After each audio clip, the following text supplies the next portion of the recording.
Chapter 276. Ugh! Unable to stand the torture, the middle-aged man roared. Two streams of tears fell from the corners of his eyes as he bellowed. Stellar, I treat you like my brother, yet you're so cruel to me. Stellar's expression was ferocious. You betrayed the warden. Even if you were my father, it'd still be unacceptable. It pained him to see that they had gone from good friends to this. Just kill me. I'll never tell you anything. I just beg of you to make it quick since I took a bullet for you once, said the middle-aged man through gritted teeth. You disappoint me, Harry, Stellar said as he angrily flung the soldering iron into the brazier. He then turned and walked out of the prison. This prison was built for foreign secret agents. He never thought he would one day have to use it on his own people.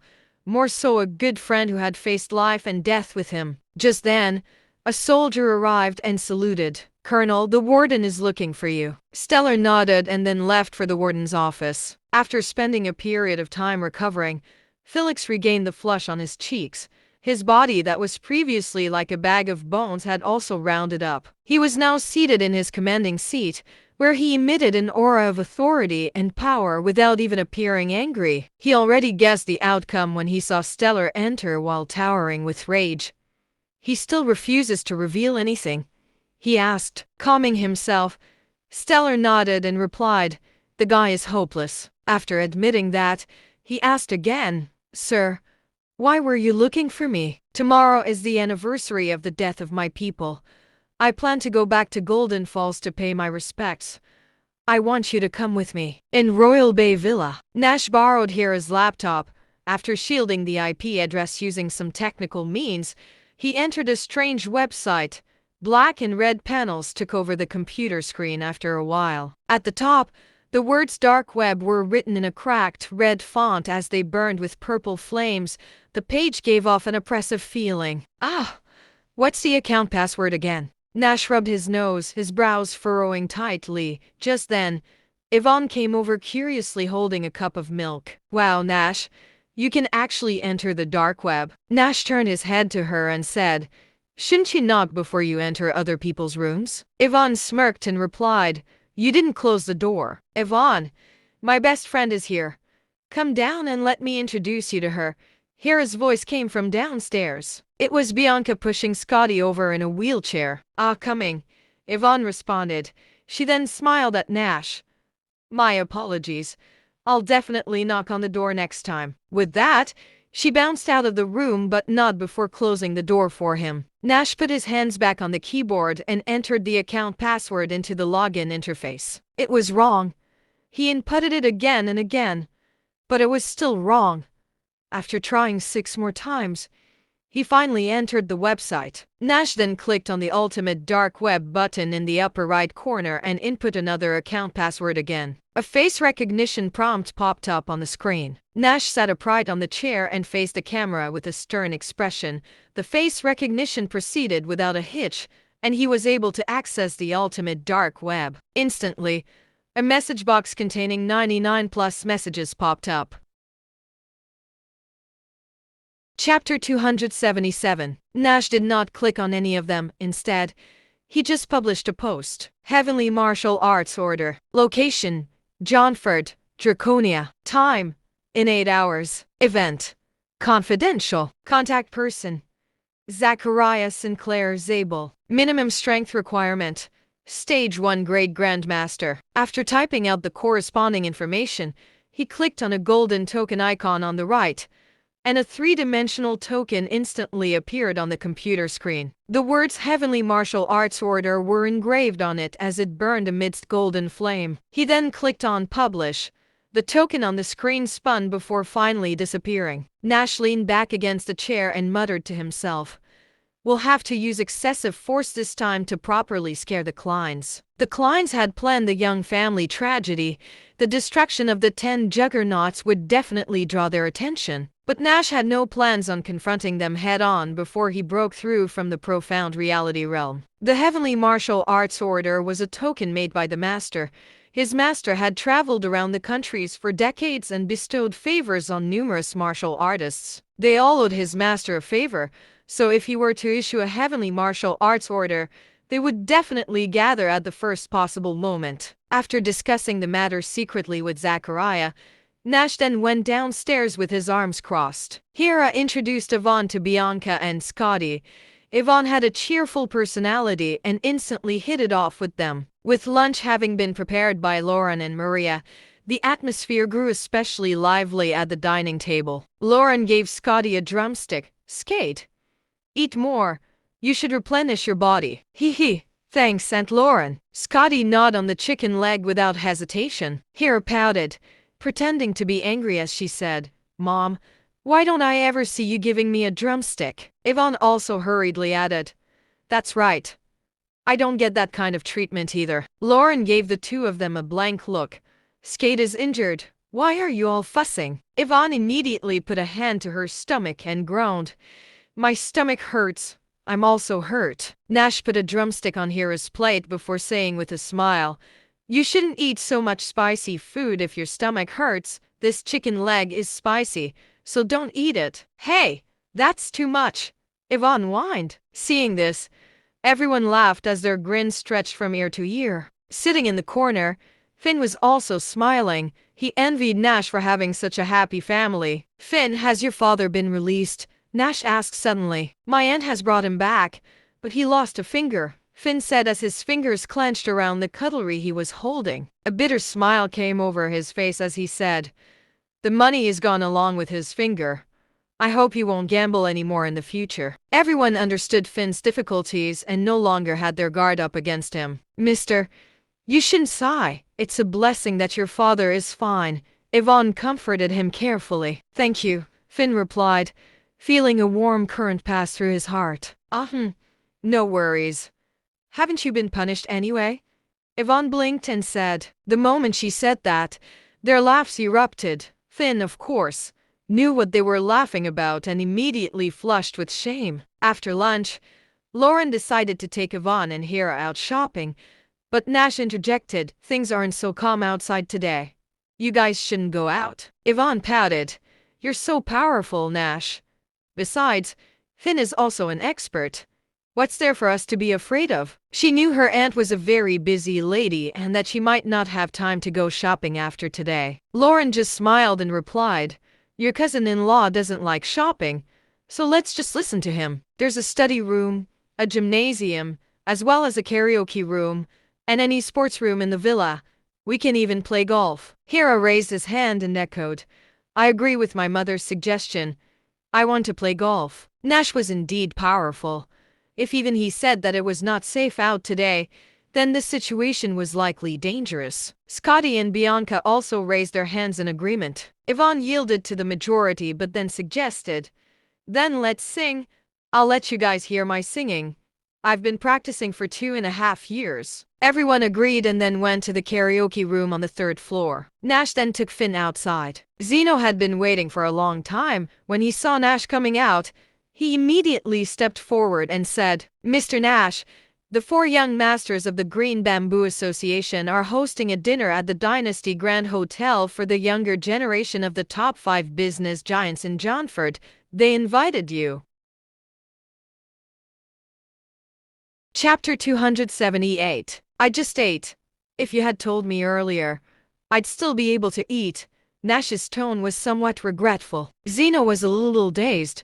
It was obvious that this banquet was an attempt to get rid of him. Yet he was still regretful. Finn looked at Nash in shock. What was going on? The 4 young masters of the Green Bamboo Association wanted to invite Nash to dinner. Could Nash and the Green Bamboo Association be affiliated with one another? It's hard to decline such a generous invitation. Wouldn't it be disrespectful if we don't go? Nash said as he slid into Zeno's BMW. Finn stood stock still as his expression twisted into one of perplexity. "Aren't you coming?" Nash asked. Troubled, Finn asked, "Since you guys are going to dinner, then I guess I won't be joining." Nash smiled, then turned to look at Zeno. "Is Winnie Anders there?" Zeno nodded. Winnie is the grandson of the hooligan juggernaut. He also came to Johnford this time. Finn clenched his fist slightly when he heard Zeno's reply. Suddenly, it felt like he had boarded a pirate ship. Nash looked at Finn, who was standing outside the window, and said, "Winnie Anders cut off your father's finger. Don't you want to come with me and get your revenge? Finn was shocked at that. It looked like Nash and the Green Bamboo Association were enemies. Stop dilly-dallying. Get in the car, Nash urged impatiently. At that, Finn hurriedly got into the passenger seat. At the Dynasty Grand Hotel, all the guests of the hotel had been driven away since members of the Green Bamboo Association had booked the venue. Even those who had been staying there were kicked out. The only person who they failed to chase away was Felicity. The hotel manager reported this to the four juggernauts of the Green Bamboo Association while shaking. He was sitting on the spacious sofa with his legs crossed. He held a cigar in one hand while his other hand was wrapped around a beautiful, voluptuous woman. Smiling, he said, "What a small world it is, running into Felicity here. Tell her, Hugh Sullivan, would like to invite her to dinner." Hearing this, the hotel manager immediately went upstairs to look for Felicity. At this time, Felicity and Angelica were already drunk. Energy abruptly surged through Felicity the moment she heard Hugh's name. "That guy is actually in Johnford." The hotel manager was silent. He could not afford to offend anyone at the hotel today.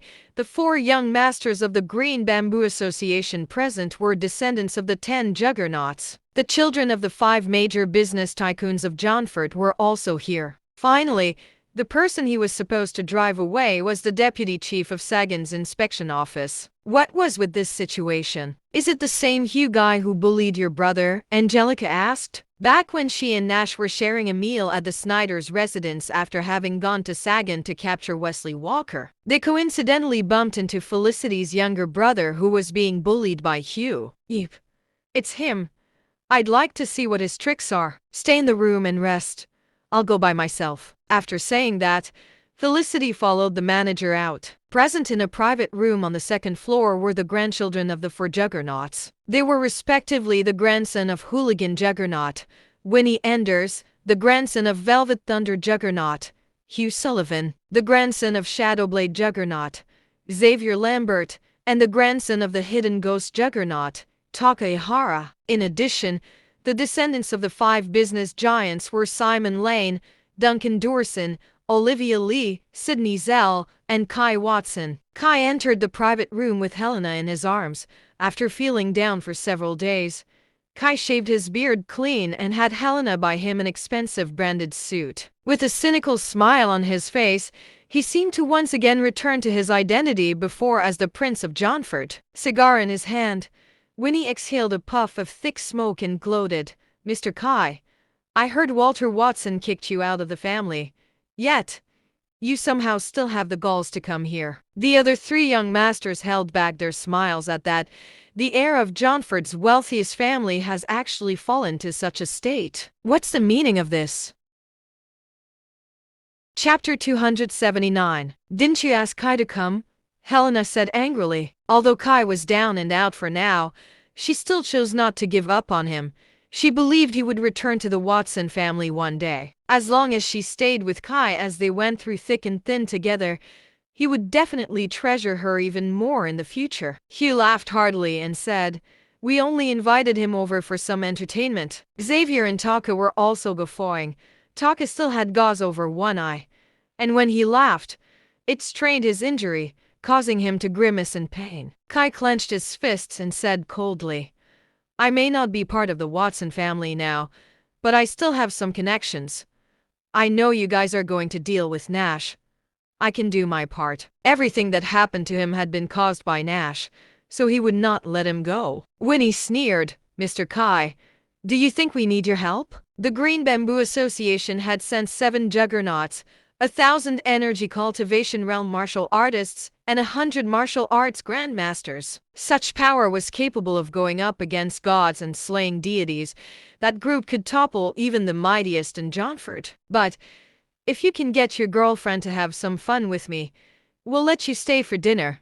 How about that?" Winnie truly lived up as the descendant of the hooligan juggernaut. He even fully inherited his grandfather's habits and pleasure-seeking. Helena spat out the words, "You ruffian. You should go back and have fun with your grandmother." Helena cursed, unable to hold her anger back. "Shut up!" Kai backhanded Helena across the face. Helena was immediately stunned and looked at Kai in disbelief. Kai, you. Winnie roared with laughter.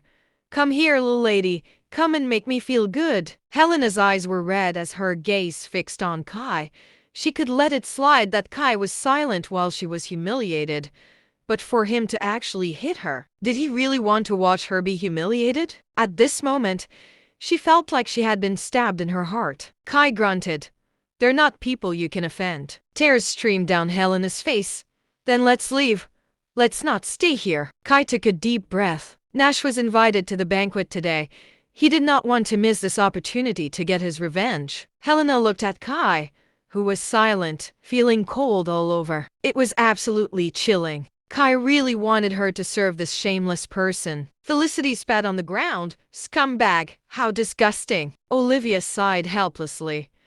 Nash had already given Kai a chance, but he squandered it. Now that things had come to this, it was difficult for her to say anything else. Besides, at this table, she had no right to speak. Winnie stepped forward and grabbed Helena's hand as he dragged her to the bedroom. Let me go. Helena wanted to shake off Winnie's hand, but since he was the grandson of the hooligan juggernaut, he had already reached stage 6 of the energy cultivation realm in his martial arts cultivation. How could a weak woman like her break away from him? Winnie immediately lifted Helena up in a princess carry and made his way toward the bedroom as he roared in laughter. Felicity clenched her fists tightly, a wave of monstrous anger rising in her eyes. Just as she was about to lose it, she saw Kai grab a wine bottle and rush forward. Before he could even get to Winnie, however, he was knocked to the ground by 2 bodyguards before they rained punches and kicks on him. Kai! Stop! Stop it! Please stop hitting him! Kai still loved her, and hope surged in Helena's heart again when she thought this. She immediately tried to stop them from beating Kai up. Mr. Calcraft is here. Just then, Zeno shouted from outside the door, a sense of grandeur oozing from his tone. Chapter 280. Nash led Finn and Zeno into the private room. Felicity was slightly taken aback. Why was he here? When Helena saw Nash, it was as if she laid eyes on her lifeline. Nash! Nash! Save me! She was certain that Kai would not be able to save her anymore. The young ladies and young masters from the other prominent families also did not dare interject in this situation, so only Nash could save both her and Kai now. When the 4 young masters of the Green Bamboo Association saw the men of the hour arrive, the smiles on their faces disappeared. The 2 bodyguards who had been beating up Kai also stopped. Nash grinned and said, "Go on, don't stop." Then, he dragged a chair over and squeezed in between Olivia and Sydney. Grabbing a glass from beside him, he took a sip from it as if he was here to watch a good show. "That's my glass." Sydney clenched her fists and gritted her teeth. Only then did Nash notice the lipstick mark on it. "Sorry." He then hurriedly returned the glass to Sydney. Felicity took a sip from her own untouched glass.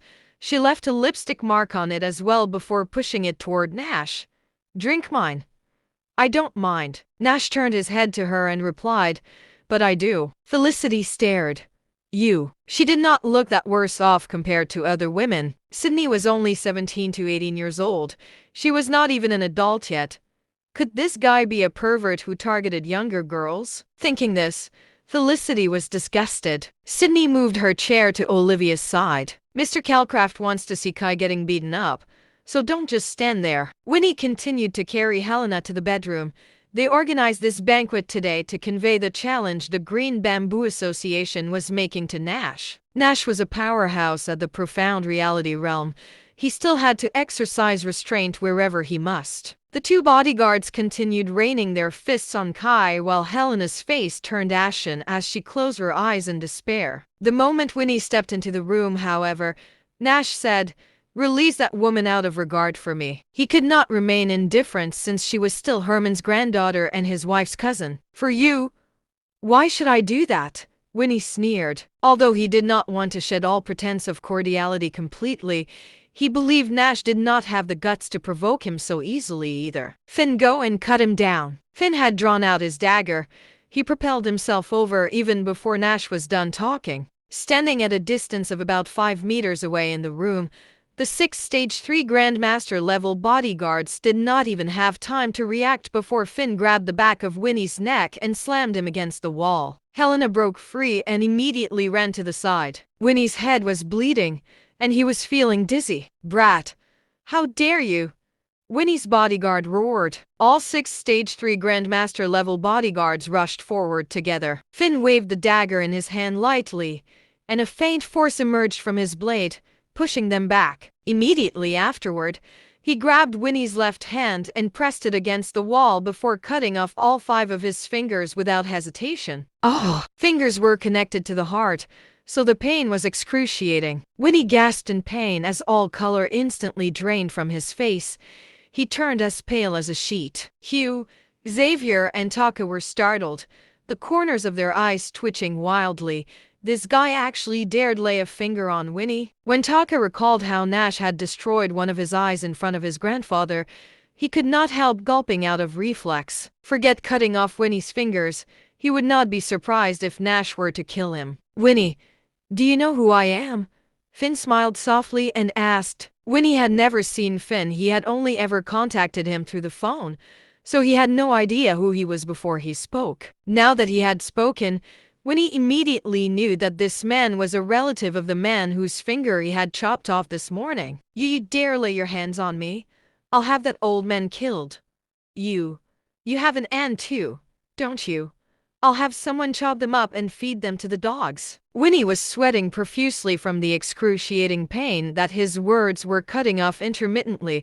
Despite that, they were still ruthless.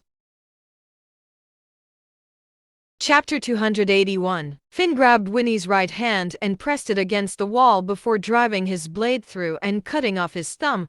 The next cut took his index finger. Winnie was screaming non-stop, and despite the 6 bodyguards seeing it, they were helpless. They were worried the man would kill Winnie if they were to intervene. Everyone in the private room did not dare breathe as they were utterly confused. When had the Green Bamboo Association ever been bullied like this? Zeno swallowed dryly. This was expected of a target Mr. Nash had set his eyes on. The man was absolutely ruthless. Nash was drinking his wine as if nothing was happening. He then looked at the other 3 gentlemen and said with a smile, "Didn't you invite me for a meal? Come, let's toast." Taka picked up his wine glass with a trembling hand. Hugh and Xavier also held theirs tremblingly. "Cheers!" Nash tipped his head back and downed the alcohol while the other 3 sipped theirs absent-mindedly. Nash put down his glass and then asked, "Tell me, why are you lot looking for me?" Taka gulped and replied, My grandfather wants you to go to Imperial Summer Manor in the southern suburbs tonight." After Taka said this, the fear in Xavier's and Hugh's hearts eased a little as they thought to themselves, "So what if you're acting all arrogant now? You're dead meat tonight." "Oh." Nash smiled lightly before replying confidently, "Then tell the hidden ghost juggernaut to ready his neck and wait for me." Hugh's eyes narrowed. "We thought you'd be too afraid to go." His grandfather stood at the peak of the profound reality realm. It was easy for him to kill Nash. "I'll go look for you guys at midnight." Nash picked up the bottle of 1982 Lafite and poured some of it into the glass. "How arrogant." Sydney sneered before taking a sip of her wine. She really could not begin to understand where his arrogance came from. The Green Bamboo Association had already dispatched 100 martial arts grandmasters. The 7 juggernauts were also Stage 9 grade grandmasters and the powerhouses of the profound reality realm. Despite him being part of the same realm, how could he, a singular person, go up against them all? Olivia leaned toward her and reminded her, "Nash used your glass earlier." Sydney frowned. She then quickly threw the glass into the trash. "How disgusting." "Nash, your current arrogance isn't impressive at all. I hope to see you as arrogant as you are now tonight." Simon was not in the least bit afraid of Nash's strength. His grandfather had died at his hands. All he wished for was to grind him into dust. "Well then, let's just wait and see," Nash replied with a light smile. Simon's lips curled with a confident smirk as he retorted, "I hope you'll maintain this confidence." Nash replied, "Confidence is the pinnacle, and I am the pinnacle." Even Olivia lost her composure at that. He was allowed to put on an act. but he was really going overboard. Finn wiped the blood off his dagger using Winnie's clothes before returning to stand behind Nash. "Do you feel better?" Nash asked. Finn nodded heavily.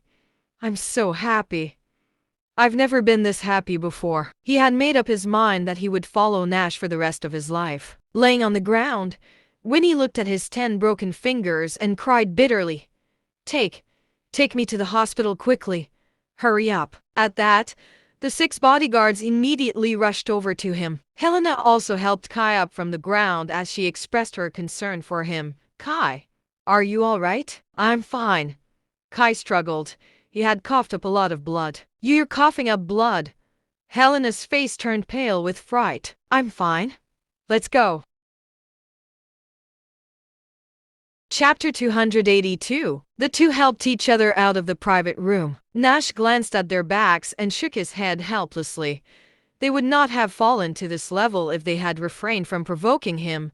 They had inflicted this on themselves. In the Johnford Ministry of Political Affairs, Henderson hurried into Jade's office. "Governor, something's happened." "What's the fuss about?" Jade put down his phone and looked at Henderson. "A large number of private jets from all over the country flew into Johnford today. We're seeing difficulties in air traffic control. Captain also intends to cancel all flights departing from Johnford today." Henderson had never encountered such a situation before and was very nervous at the moment. What the hell was going on with all these private jets? Jade, however, seemed calm about this. "I just heard about it. We'll do what Captain wants." "Is something important happening?" Henderson asked carefully. "Not that I'm aware of. Just do as they wish." In the General Administration Center of Captain, there were more than 30 powerful and influential tycoons in the Special Security Institution's meeting room. The middle-aged man seated in the main position exuded an aura of calm authority. This was the aura one cultivated after being in a high position for a long time. "The Heavenly Martial Arts Order is assembling in Johnford. The Green Bamboo Association has mobilized all their experts to Johnford. It's obvious they're trying to deal with the person who issued the order. They probably didn't expect to have kicked the hornet's nest," said the man in the main seat with a half-smile on his face. "Should we intervene?" asked a dashing yet elegant woman. "Why do you want to intervene? The cancer that is the Green Bamboo Association should have been eliminated a long time ago. We just haven't found a suitable opportunity to consider how powerful they are," said the man in the main seat as he smiled lightly. "Could it be Nash?" Francis claimed Nash to be his junior, and Jonathan is the one who created this order, suggested Judas. His tone surprised. He was covered head to toe in bandages. The corner of the man's mouth curled upward. "No matter who it is, it's a great benefit to us as long as it weakens the Green Bamboo Association's power." His expression immediately turned sullen after he said that. On another note, "Do we have any clue about what happened last night? How did the 10 families react?" he continued. A middle-aged man with gray hair replied, "Not yet. Many families are even refusing to acknowledge the existence of the kamikazes." Judas turned to the side to look at a skinny old man in the corner before responding lightly. "FS microbacteria is an element in the development of the HIV antiretroviral drug, and the only ones with the capability to develop such an effective drug is the #1 bioexperimental lab in the country and Royal Biotech, which belongs to the Jacksons." The skinny old man frowned. "You mean the Jacksons are the ones who sent the kamikazes last night?" Judas sneered.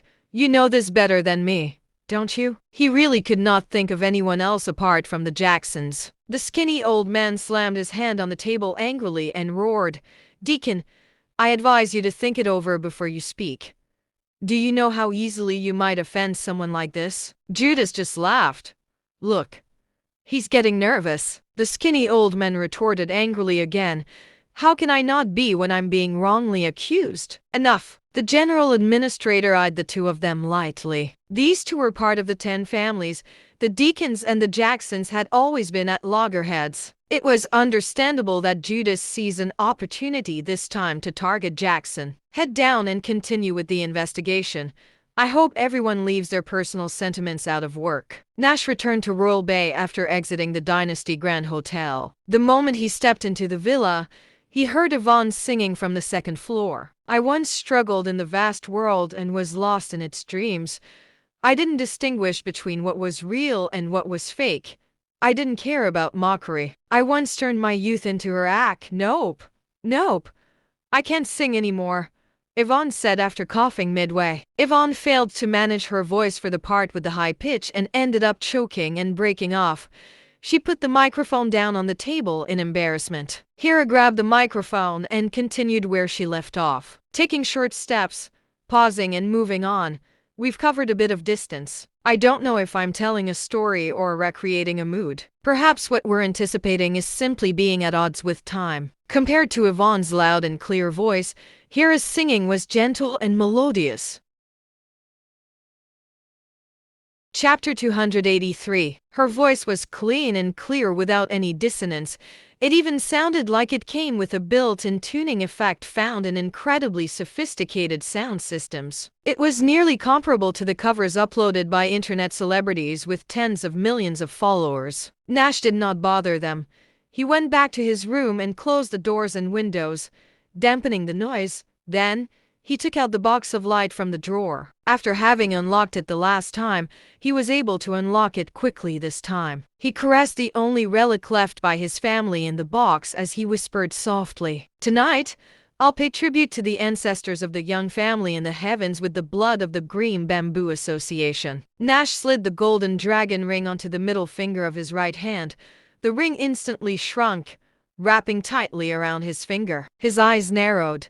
This ring doesn't look to be just some ordinary ring. He opened his third eye with hopes of prying into the mystery hidden within the ring. However, there was a faint golden light surrounding the ring, which made it impossible for him to look into it. Sighing, he tried to take it off, but no matter how hard he tried, it would not come off. Was it stuck? Nash frowned and tried again, harder this time. The ring seemed to be really stuck on his finger. He could even feel the blood vessels in his finger being pulled along. Whatever, Grandpa left it for me anyway. Nash no longer struggled with the ring. He just sat cross-legged on the bed and started cultivating. He had rarely done so ever since he descended the mountain. One of the reasons was that he had been launched into one trouble after another. He had also been preoccupied with revenge. Another reason pertained to the thin spiritual energy existing between heaven and earth. After transforming inner energy into true energy, one must have sufficient spiritual energy to continue one's cultivation. Following his master's teachings about the longevity and creation technique, after he began circulating true energy through the major pressure points, a cyclone of faint white aura emerged in the energy center below his navel. With every breath, he pushed the true energy through the 9-point circulation. Suddenly, Nash's finger with the dragon ring trembled slightly as it emitted a strange humming sound. Subsequently, a large cloud of milky white mist spewed out from the dragon's head. Nash's eyes snapped open. What? This is spiritual energy.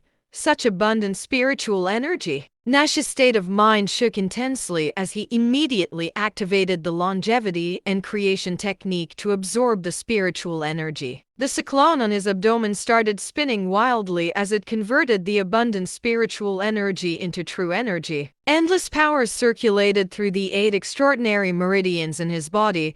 There seemed to be mild signs of his previously stagnated cultivation loosening. Approximately half an hour later, dense mist enveloped Nash in a shape resembling a cocoon. A series of cracking sounds emerged from the bones within his body, and a surge of true energy rushed from his abdomen to the crown of his head. A thunderous roar reverberated in Nash's mind.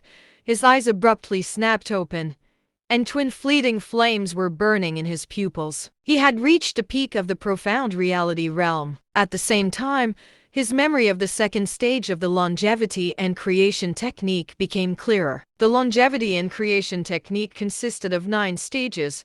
The first stage involved refining true energy and stabilizing it as the foundation. Unlike others who only needed a regular amount of spiritual energy to cultivate, he required at least 5 times as much. This was the real reason behind his pretending to be mediocre in his cultivation. The spiritual energy between heaven and earth was already thin.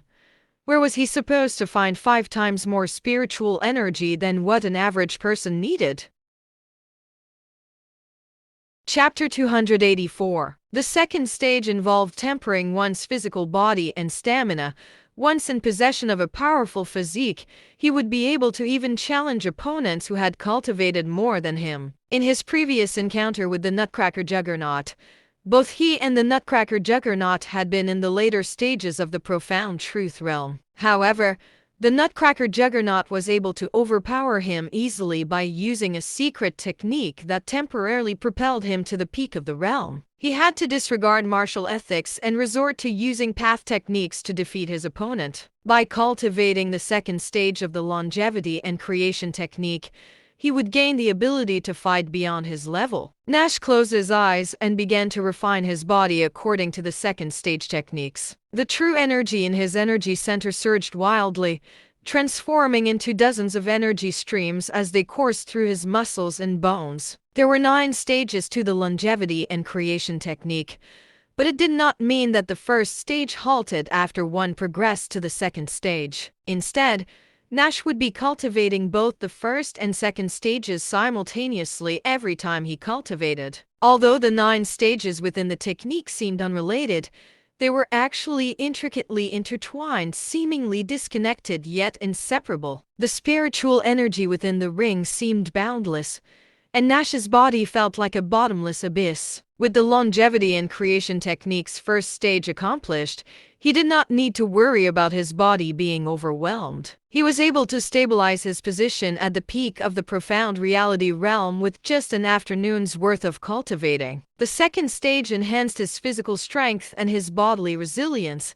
Nash could feel his body becoming more taut very clearly. By now, it was already dark out. At the Johnford People's Hospital, Winnie's fingers had been sewn back, and he was now looking at the ceiling with a sense of hopelessness as the hospital director's words echoed in his mind. While we managed to save your fingers, full recovery will be extremely difficult.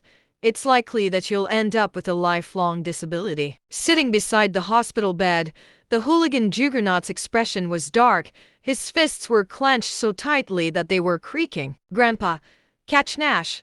Abolish his martial arts and then hand him over to me. I want to torment him bit by bit. I want to violate his woman right in front of him and toy with his mother-in-law. I'm going to skin him and chop him up before feeding him to the dogs, Winnie said through gritted teeth. Having been pampered since childhood, Winnie had never suffered such humiliation. He had been thinking about how he was going to torture Nash ever since he was sent to the hospital. He wanted Nash to have it 10,000 times worse after the pain he suffered in the day. Let your body heal first. I'll avenge you. After saying that, the hooligan Juggernaut turned around to leave. He had to go back now and discuss how he was going to deal with Nash. There was unprecedented excitement throughout Zabel Villa. None of the martial artists there even dared to breathe. Bianca had pushed Scotty back to the villa. It was now surrounded by groups of people dressed in black who were chatting and laughing among themselves. They had many different skin tones and looked to have come from all over the country and even the world. Yet, they were all dressed in matching form-fitting black suits. Skade, is it your grandfather's birthday today? Why are there so many people here? Bianca asked in a soft voice. He just celebrated his birthday 2 months ago, Scotty revealed. She also had no idea where all these people came from. Ah! Scotty saw a handsome man and immediately let out a yelp, which instantly attracted countless eyes. After 3 seconds of silence, everyone went back talking and laughing. Bianca, do you see that handsome guy with white hair over there? He's Sylvester Scott. He's ranked among the top 100 martial arts experts in Sean and even made it into the top 10,000 on the World Martial Arts Rankings. Oh my God. He's so handsome. Scotty was so excited that she immediately wheeled her chair over. However, it was also right at this moment that a figure suddenly fell before Scotty's wheelchair. His face was flushed, and he looked slovenly. Although he seemed to have fallen rather simply, he ended up lying on his side with one hand propping up his head while the other was wrapped around a bottle of wine. Hey! What are you doing? Are you trying to scam? Are you the drunken fist, Hector Nodrink? Scotty wondered if the person in front of her was actually Hector Nodrink, the Stage 9 Grandmaster who ranked 159th on the Draconia martial arts ranking. He was rumored to be extraordinary in Drunken Fist and was unmatched within those of the same realm. He had even challenged experts of the Profound Reality realm and presently stood at the pinnacle of the Drunken Fist world. Sorry, I fell asleep. Hector let out a belch. Then, he opened his hazy eyes and stood up while defying the laws of physics. Scotty was utterly stunned. Chapter 285. Sylvester Scott, Hector Nodrink. These were all experts who had entered the top martial arts rankings. How did her grandfather manage to invite them? Her grandfather did not seem to have the kind of status that could warrant it. Senior, wait for me. A familiar voice sounded behind Scotty, and a shiver ran through her. She slowly turned her head to look behind her, only to see a handsome man with long flowing hair and double eyelids walking toward her. He was wearing a tight-fitting black outfit today that highlighted his slender figure. Cillian, Scotty called out while blushing. He was none other than Father Cillian, the one who had been on her mind and in her dreams. Miss Zabel. Cillian's expression was calm, but Scotty noticed a slight furrow on his sharp brows. Sure enough, he resented the way she had addressed him. Lloyd caught up and said with a smile, "You guys talk. I'm going to disappear for a bit." There was really no place for him to lounge about in the yard, so Lloyd jumped onto the roof of the villa. "Father Cillian, what's going on today?" Scotty asked weakly. Standing at the side, Bianca rolled her eyes. Even so, Cillian was a very handsome man. He was even more handsome than Coach Calcraft. Cillian just replied indifferently, "You should ask your grandfather." After saying that, he flew up to the roof without looking back. Scotty hurriedly pushed her wheelchair to the living room. There, she saw Justin coming down the stairs with his face all red. Bianca was pushing Scotty into the villa, and the moment she saw Justin, she immediately asked, "Jay, where's my grandfather?" "The master, he's upstairs." Justin's expression was very unnatural, and surprisingly, he was not wearing his usual martial artist attire today. "Why are you acting like a thief?" Scotty asked in confusion. Justin got scared by those experts 3 times this afternoon and had to change his pants every time. Then came the mocking voice of a chubby man who was huddled in the corner. "Damn fatty. At least I'm better off than you. You fainted." Justin refused to back down and retorted. Scotty ignored both of them. She tried to stand using her wheelchair as support, but she had no strength in her legs to support her. Bianca whispered, "Don't worry, Mr. Zabel will definitely be down in a bit." Zachariah was currently on a call with Nash in his room. "Mr. Calcraft, there are already more than 2,800 grade grandmasters here. How many more are coming?" His voice trembled as he spoke despite having mentally prepared himself. These people were all grade grandmasters, yet he did not see even a single one who was from the Johnford Martial Arts Association. Quiet Winds Church only had 2 grade grandmasters. Based on the Capitan Martial Arts Association statistics, there were only about 300 grade grandmasters in the whole of Draconia. Despite being a super nation with a population of 2.5 billion, having only 300 grade grandmasters highlighted just how rare they were. Yet, Nash had managed to gather nearly 3,000 of them. Terrifying. Absolutely terrifying. So many. Nash was also somewhat surprised. He initially thought the Heavenly Martial Arts Order would only be able to gather up to 700 or 800 powerhouses. He did not expect 3,000 of them to show up. Based on the verified records on the Dark Web Martial Arts Forum, there were only around 5,000 grade grandmasters from around the world who were on the dark web. The fact that the Order had managed to summon almost 3,000 people meant that about half of the world's total number of grade grandmasters could be accounted for. His master had actually interacted with so many of them. Just as Nash was amazed by this, he suddenly heard Lauren's voice from behind. "Nash, you're from the Young family, right?" Chapter 286. Nash was smoking in the garden outside the villa and was startled when he heard Lauren's voice. He hung up the phone and turned to look at his mother-in-law and said with a smile, "What do you mean young? I'm a Calcraft. I saw the ring on your finger in my grandfather's portrait. About 80 years ago, My grandfather met someone from the Young family, and there's a painting of the two of them shaking hands somewhere. That man wore the same ring on his finger, just like my grandfather. The shape of the ring was drawn on the back of the painting too. When you open the box of light, I recognized the ring immediately. Lauren glanced at the ring on Nash's finger and continued.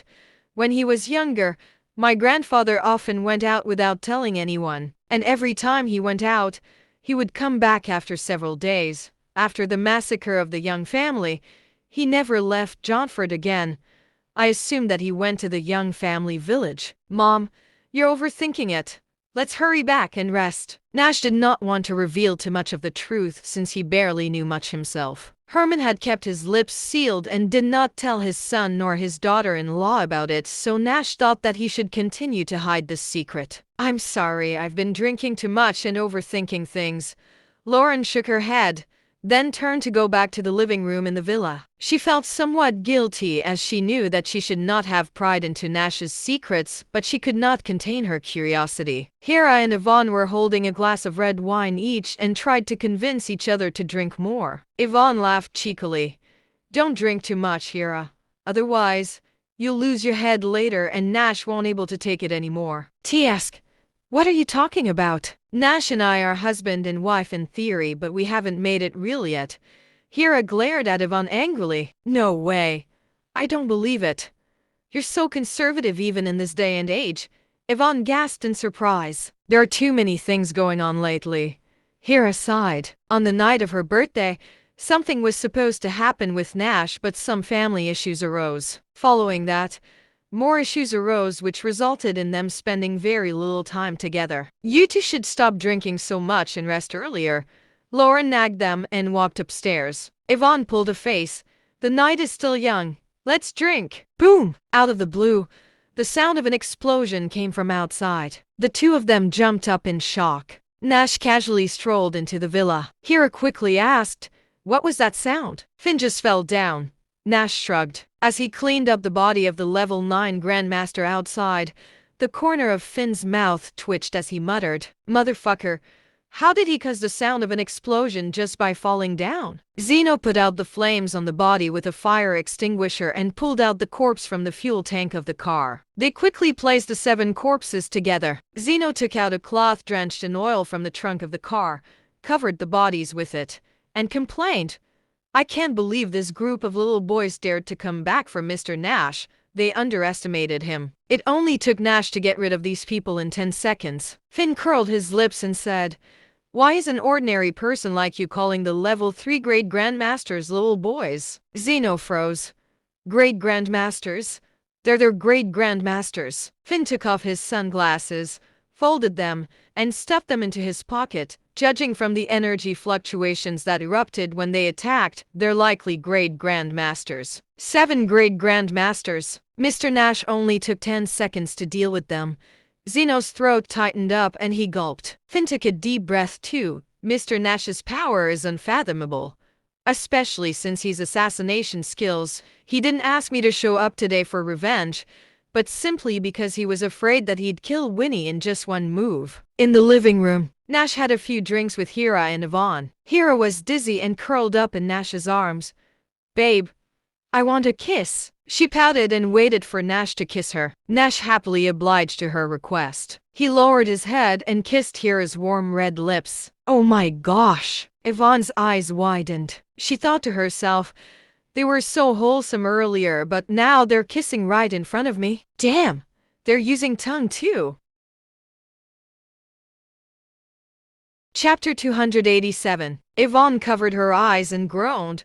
"Are you usually so shameless?" However, those words fell on deaf ears and they completely ignored Yvonne's existence. After 3 minutes, Hira was a little out of breath. She softly whispered, "Babe, carry me to the room." Nash laughed as he scooped Hira into his arms and left to the master bedroom on the 2nd floor. Yvonne was increasingly dumbfounded. Please, were they leaving the rest up to my imagination? She thought to herself. Shortly after, Nash returned to the living room. Yvonne had just made a cup of tea. She blinked in amazement. You're done?" Nash lightly said.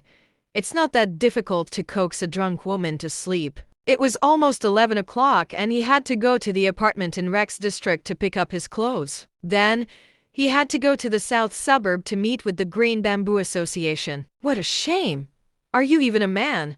You had a chance and you didn't even take it, Yvonne said as she busted out a grin. Damn kid. Seems like you know a lot about the subject. Nonsense. I'm so pure and innocent, Yvonne said in a dainty manner. Nash laughed and started to head out. Where are you going this late at night? Aren't you going to spend the night with my cousin? Yvonne wondered. I'm going for a walk. I want to go too. All right. Put on your shoes and I'll be waiting outside. Yvonne immediately started looking for her shoes that were on the floor. After she put on her shoes, she reached for her makeup pouch. It was roughly 10 minutes before she finally walked out of the villa. Nash? At 11:30, outside of Rex District, Finn was squatting on the side of the road smoking a cigarette. Zeno brought the brand new Audi he was driving to a slow stop. Meanwhile, Nash was wearing the smiling Grim Reaper's outfit as he jumped down from the fence and got into the car at the speed of light. Finn was startled and dropped his cigarette. Get in the car, Nash said. Who are you? Finn did not know the smiling Grim Reaper. It's Mr. Nash, Zeno explained. Damn, this outfit is so cool. When will I get one? Finn hurriedly got into the passenger seat. At the Imperial Summer Manor in the south suburb, it was the Dursons' territory. The area was remote and far away from the city. There was a huge square in the manor. In late autumn, there were no tourists in the Imperial Summer Manor. No one had come to repair the broken lights, and the lights at the back of the square were very dim. Fortunately, the moon was very bright that night, or else everyone would be as blind as a bat. The 7 juggernauts stood under the lights and had a strong, dignified aura. More than 200 martial art grandmasters and 1,000 inner energy martial artists were hiding behind the walls surrounding them. As long as they gave them the order, everyone would rush out instantly as if they were in a movie. Nobody that was sent to Royal Bay can be reached. It seems like they met their demise, the grim-faced juggernaut said in a deep voice. I can't reach the people sent to the Zabel family too. Could it be that there still are more experts there? The hidden ghost juggernaut frowned.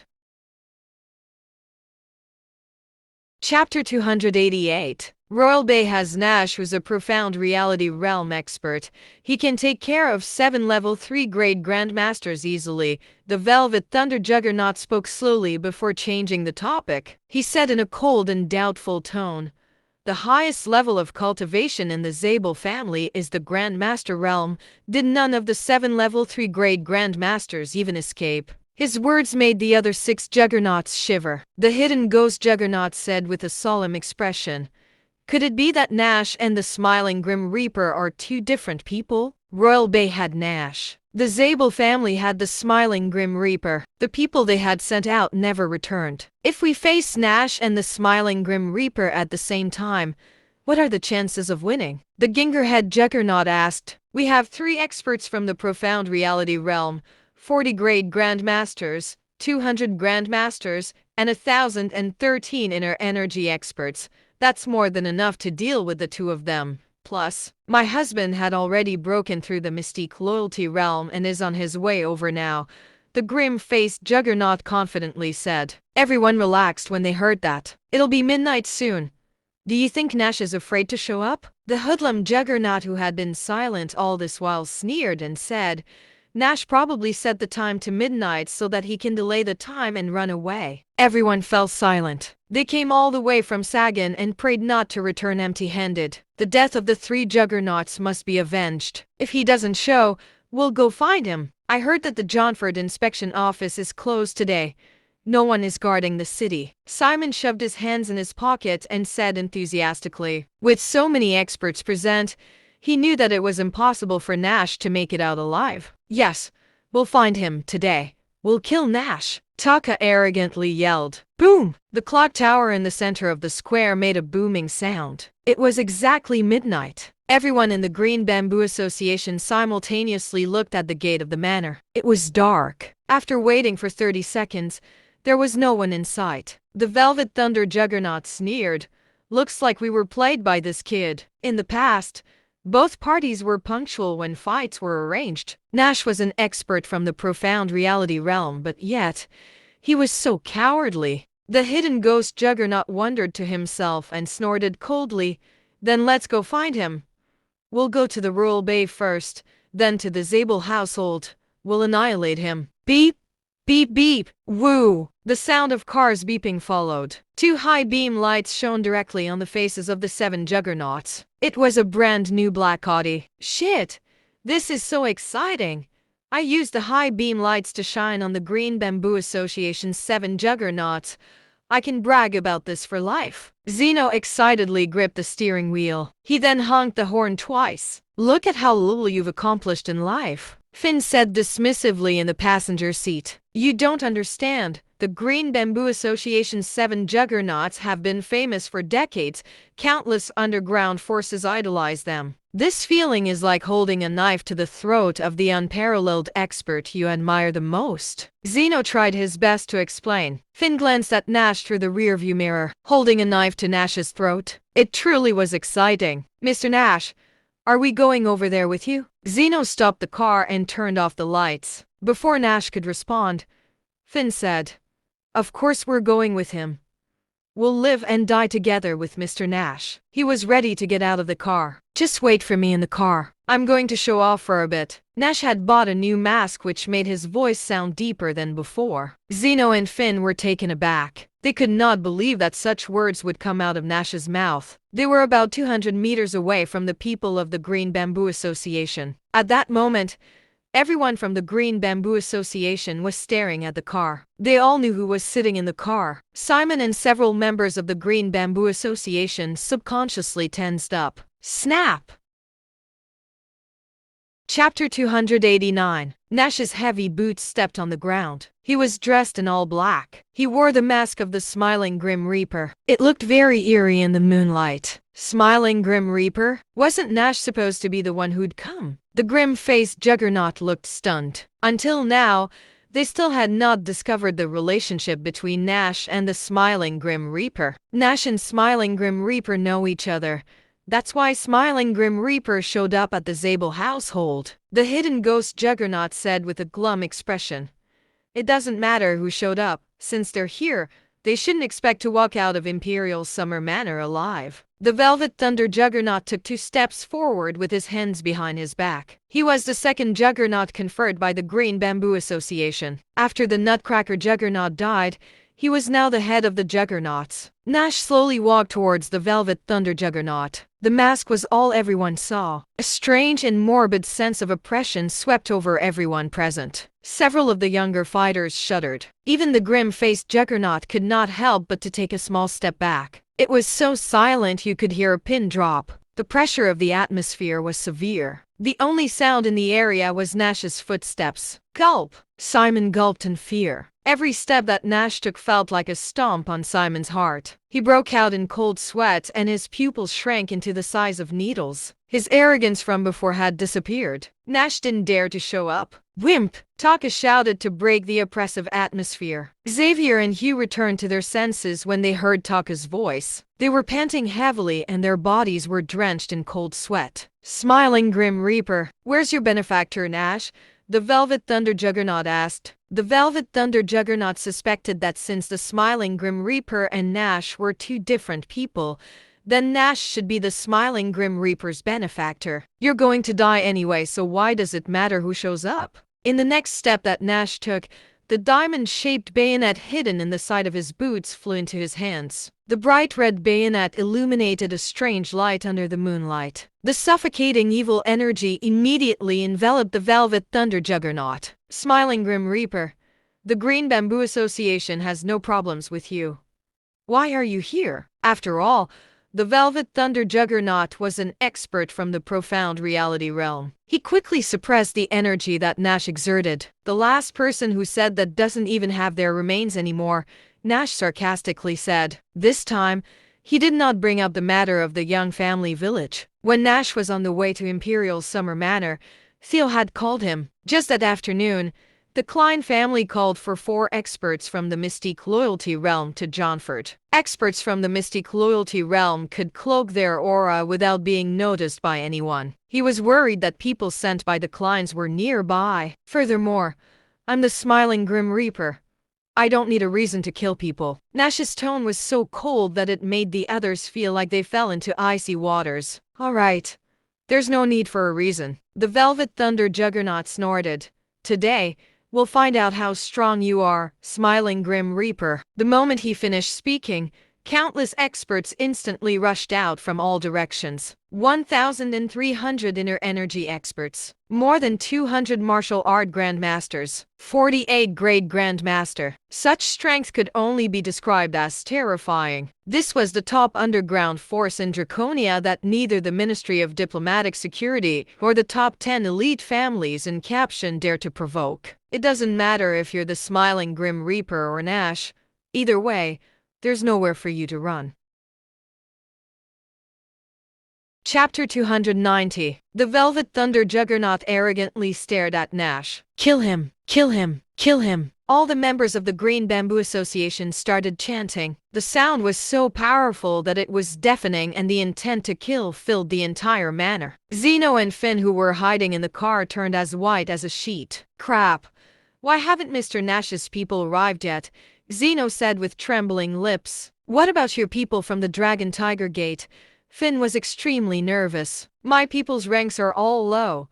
How can they be compared to the Green Bamboo Association? Zeno whined. The Green Bamboo Association had more than 1,000 inner energy experts, and each of them were capable of taking down 10 people at once. His people would be walking into a death trap. The Velvet Thunder Juggernaut put his hands behind his back as he looked at Nash and said, "If you kneel and admit your mistake and pledge your alliance to the Green Bamboo Association, then I can ask the chief to name you the Smiling Juggernaut." Boom! Out of the blue, the grounds of the Imperial Summer Manor violently trembled. Rumble! The ground continued to tremble as if there was an earthquake. In a dark place, the four elders looked at each other. A look of horror appeared on their faces. Nash's lips curled into a smile. I heard you guys like to bully the weak. Fortunately, Zachariah had brought his men over. Otherwise, he would have to deal with things himself. This? What's going on? An earthquake? I think people are coming. A lot of people. Who dares to oppose the Green Bamboo Association? The people of the Green Bamboo Association whispered amongst each other. The Velvet Thunder Juggernaut slowly squinted and looked towards the gate outside of the manor. He could see Zachariah leading a pack of people who looked like ants in the distance. Their steps were slow, but every step they took was filled with a powerful force of inner energy. That caused the entire Imperial Summer Manor to tremble. Like the overwhelming surge of raging waves, the atmosphere was so stifling that everyone present struggled to catch their breath. 800 level 9 grade grandmasters with lingering shadows descended like an overwhelming force behind Nash. They were all dressed in black. Their collar had the word dark embroidered in gold. This attire can only be claimed by those registered on the Ultimate Dark Web. The Ultimate Dark Web was spread across every corner of the world. They were a force that was scattered, but once they were gathered together, it was sufficient to sweep the martial arts world of any country. When Cillian saw the back of the smiling Grim Reaper, he raised his eyebrows slightly. It was the smiling Grim Reaper who called for the Heavenly Martial Arts Order. The Heavenly Martial Arts Order was created by Jonathan Calcraft, and Jonathan's apprentice was Nash. That would mean that the smiling Grim Reaper was Nash. This guy has too many identities, Cillian thought to himself. Hey, Bianca! Look! It's the smiling Grim Reaper. These experts were summoned by the smiling Grim Reaper. He's so cool. Scotty was still in a wheelchair. It took her a lot of effort to convince her grandfather to let her be there. Bianca had been nothing but stunned all night. She was once again stunned when she saw Scotty idolizing the smiling Grim Reaper. Heavenly Martial Arts Order requests that Zachariah Sinclair Zabel present himself before the Order's leader. Greetings! Everyone else followed Zachariah's actions and knelt on one knee. Cillian was no exception. There were 12 Mystique Loyalty Realm experts as well. Bianca and Scotty stood out from the crowd like a sore thumb and stayed still. Do we need to kneel too? Bianca asked nervously. I don't think so. It's not like the Heavenly Martial Arts Order summoned us. Scotty said timidly. Nash turned to face the group of people. Get up! His tone was calm, but in reality, he was rather flustered too. Half of the great grandmasters and experts in the world were here. Chapter 291. Everyone got to their feet. Their gazes were directed at the Green Bamboo Association members. Nash turned to the Velvet Thunder Juggernaut and asked coolly, "I have 3,000 great grandmasters with me. Do you think you can handle that?" The sounds of his cold voice were like an explosion, and the members of the Green Bamboo Association even heard buzzing in their minds. Everyone, including the hidden ghost Juggernaut, stared at the smiling Grim Reaper in shock. How is that possible? How could he have 3,000 great grandmasters with him? How had the smiling Grim Reaper managed to summon all the great grandmasters from around the world? "Your Majesty, there are 4 peak mystic loyalty realm experts hidden among us." A man with black, curly hair approached Nash and spoke to him respectfully. He spoke with a strong accent, but it was not difficult to make out what he was saying. Nash's lips curled upward slightly as he said, "Dearest hidden friends, do you require an invitation from me?" The 4 elders who had concealed themselves felt their eyelids twitching. The curly-haired man snorted and reached his hand toward the Imperial Summer Manor's attic. Fingers of an illusory palm immediately curled themselves over one of the 4 elders. This is a move from the profound Oriental realm." The captured elders' eyes bulged as they roared. Upon hearing that, the other 3 immediately made to escape. 12 profound Oriental realm experts immediately materialized out of thin air and formed a circle around them. Nash glanced at the curly-haired man beside him. His hands, which he had placed behind his back, shook slightly. Profound Oriental realm. That was an even more advanced realm than the Mystic Loyalty realm. Very few people managed to achieve this realm. That illusory palm grabbed the Klein family's 4 profound reality realm experts and threw them onto the ground. I serve the Klein family of Capitan." The expert stuttered, terrified beyond belief. The Klein family of Capitan. Others may be afraid of them. However, he was now facing 3,000 great grandmasters. Not even the combined forces of Capitan's 10 most powerful families would be a threat to them. "So what if you serve the Klein family? You will still be killed." Nash spoke coldly. "Smiling Grim Reaper, the Heavenly Martial Arts Order can only be issued once. The Klein family will tear you into shreds if you dare kill me." The elder glared at Nash as he roared. Nash smiled. "Do you know how many Heavenly Martial Arts Order scrolls exist?" 3. The elder answered without hesitation. Given his identity as a profound reality realm expert, he knew a thing or two about the Heavenly Martial Arts Order. Nash asked a follow-up question. "In that case, do you know where these 3 scrolls are?" The elder was stumped. All he knew was that 3 Heavenly Martial Arts Order scrolls existed. He had no idea where they were. Other than Jonathan Calcraft, who had crafted the Heavenly Martial Arts Order scrolls, only those who owned these scrolls would know where they were. Nash smiled.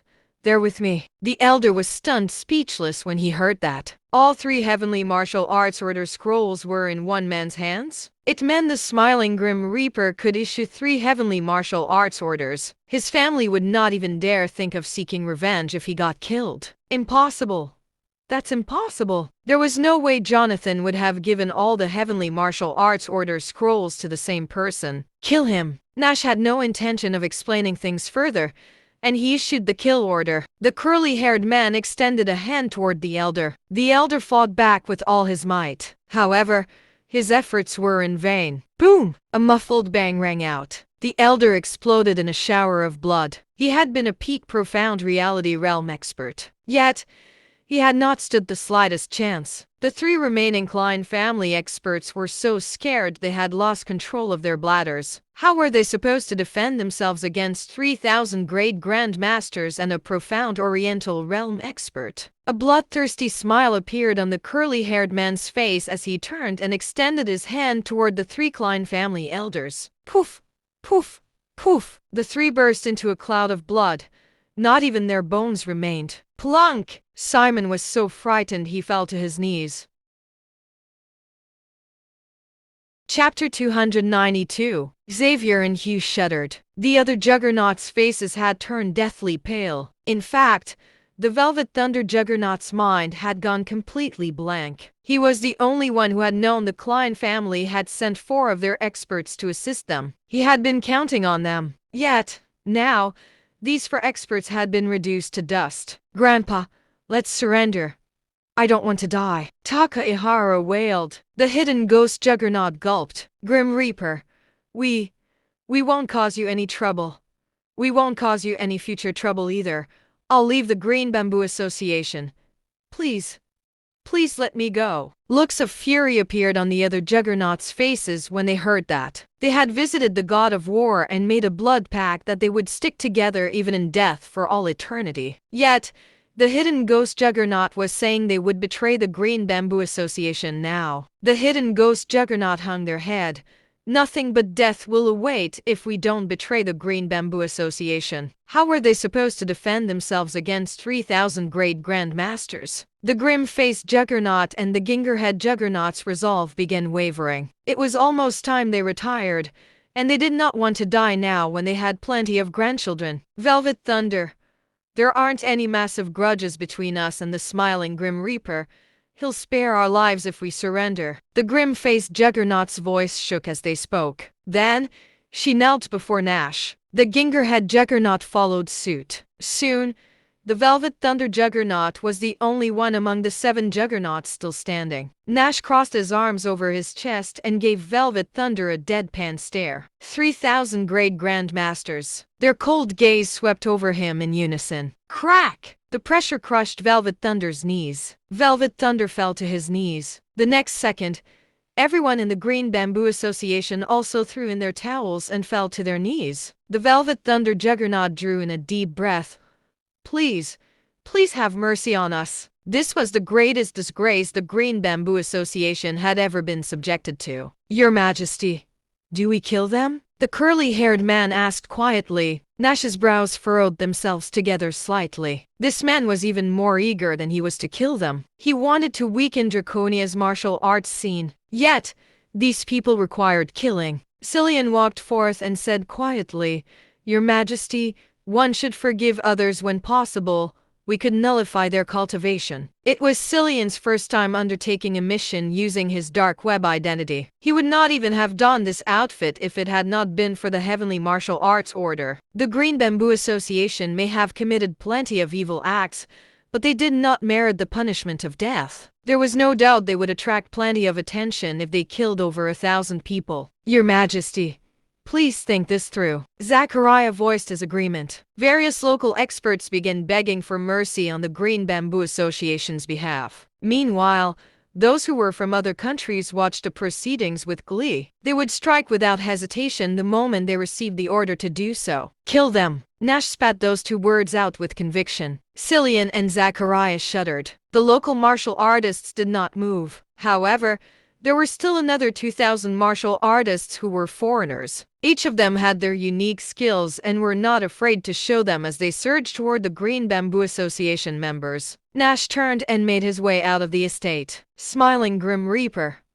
Why do you want to kill them? Didn't Father Cillian say it would be more than enough to nullify their cultivation? The Green Bamboo Association houses over 30,000 members.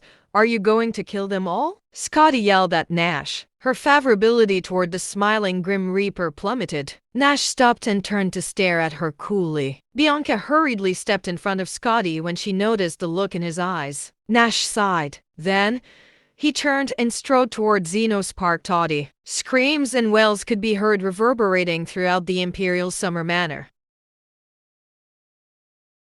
Chapter 293. The smell of blood wafted through the air. Zeno and Finn remained silent. The Green Bamboo Association stood no chance against the great grandmasters fighting under the Heavenly Martial Arts Order's command. It was a one-sided massacre. Nash retrieved his phone and dialed Theo's number. When Theo's phone rang, he was sitting in his study and watching a live broadcast of what was going on at Johnford's Imperial Summer Manor on his laptop screen. The drone made the ultra-high-definition livestream possible. He had guessed Nash would have more tricks up his sleeve. However, he had never imagined him to have the Heavenly Martial Arts Order scrolls. When his phone rang, he picked it up and answered, Nash, where are the young family members buried? Gosh, I nearly forgot to tell you. The Young Family Village's death anniversary is today.